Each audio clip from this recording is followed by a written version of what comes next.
আজকে আমরা শিখব কিভাবে ডেইলি রুটিন নিয়ে কথা বলতে হয়। তো সন্দীপ, তুমি রেডি? Yes. ওকে।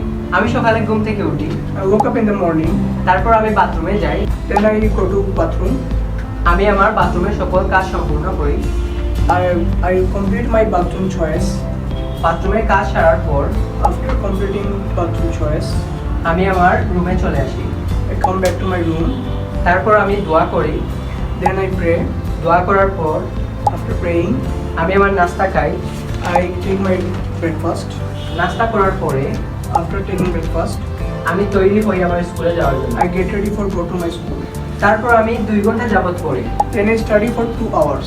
পড়া শেষ করার পর After completing my study, আমি বাড়িতে ফিরে আসি। I come back to my home. তারপর আমি বিশ্রাম করি। Then I take rest. তো আপনাদের যাদের প্রবলেম আছে, আশা করি সবার প্রবলেম সর্ট আউট হবে। এরকম আমরা দৈনন্দিন জীবনে ডেইলি রুটিন নিয়ে স্পিচ দিই। So that's all about for today.